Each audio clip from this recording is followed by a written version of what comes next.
Childhood should be about learning new things, making friends, endless curiosity, and simply enjoying life.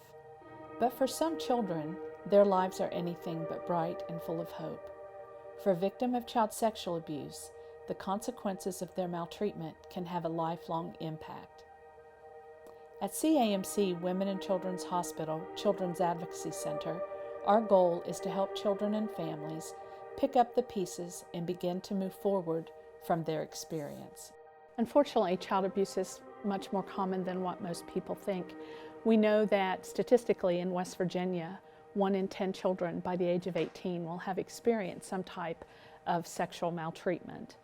It's important anytime a child experiences a traumatic event to not have to relive that event multiple times. And so part of what we do at the center is we record all interviews with children with the goal of them never having to repeat it again. My role in the child abuse team is to do the medical evaluation. So when a child comes into the exam room, I do introduce myself and let them know that I'm going to do a whole exam from head to toe of their body, including, of course, their genital parts. But I do let them know that I'm not going to do anything that hurts, and because often when they've gone to the pediatrician, they've gotten vaccines, and so I reassure them that we were not going to give shots. And I also let them know that they're in control, and we make a deal that if they don't like the exam, all they have to do is say, please stop, and I will. And I shake hands with them, and then they're usually ready to have the physical exam. All of our staff at the center are trained in a national model to conduct forensic interviews. We are trained to interview children in a way that is child-friendly, non-leading, and designed to be an objective way to gather information. Our goal is to get enough information from a child to try to understand what their experience has been. It's really important that we understand that all children don't communicate the same.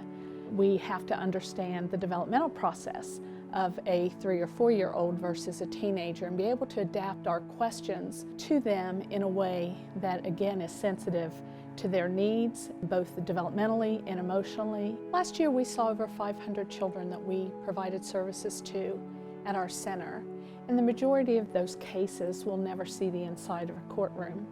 But at the end of the day, we still have a child and a family who's had a traumatic experience, and it's just as important that we make sure that we have the care and the services available to help them move forward from this experience. And so in the last year, we've been able to add services of a mental health therapist that we offer to kids and families that come to our center. Well, I think one of the most important pieces of therapy is that we're able to give the child information. We call it psychoeducation, but what that does, it really helps us normalize the thoughts and feelings that the child is having about the experience they went through. And then that helps them not to feel so alone and so isolated. I didn't go to medical school to do child abuse pediatrics, but as a general pediatrician for several years, I would see children that had injuries that weren't explained well. And I felt the need and the calling to do more training in this field so that I could be a better advocate for the kids. And the most rewarding part for me is when we are able to get children out of bad situations and into a better home environment. That's why I do what I do. We know that children do better when they have a family that is supportive of them through the process. I think we can only imagine what it's like to be in the shoes of a parent whose child has disclosed sexual abuse to them, and so we want to provide crisis counseling and support to families. We do a lot of education and help them understand what is going to happen in the process moving forward. We explain to them what the role of Child Protective Services will be, what the role of a law enforcement investigation is, and try to help them understand too their child's case goes to court, what they can expect through that process. Unfortunately, this isn't something that's done and over with in a short period of time. It's not uncommon to find that when cases do go to court, that it's sometimes 12 to 18 months or longer before there's final closure on that aspect of it.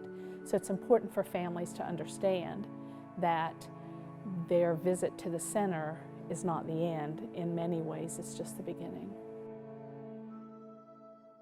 When the child first comes to see me, they've already been to the Children's Advocacy Center, so they know that it's a safe place and they see familiar faces. So then it's up to me to really make the child feel comfortable in the therapy room and help them to trust me so that they get to a point where they can share their story in their own words with me about the trauma that they've experienced. And if they're able to do that, and then they're able to share the story with an adult who they trust, there's not so much shame and so many secrets around the story. CAMC truly has had a long-term commitment to taking care of children who are victims of child abuse. Back in the 1980s, before Women and Children's Hospital even existed, CAMC used to operate what they called the Sexual Abuse Clinic, actually on our Memorial campus. When Women and Children's Hospital opened, the Sexual Abuse Clinic continued. We often would be 4 to 6 weeks out because it was only 1/2 a day a week. And so in 2005, Women and Children's opened up the Child Advocacy Center on the grounds of Women and Children's Hospital, recognizing that there was a better, more comprehensive way to take care of the needs of children who were victims of abuse. It was just a natural progression of the commitment that CAMC's always had to children.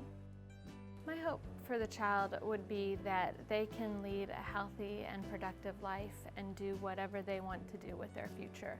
Child abuse is not something that someone's ever going to forget, but it doesn't have to be what defines them.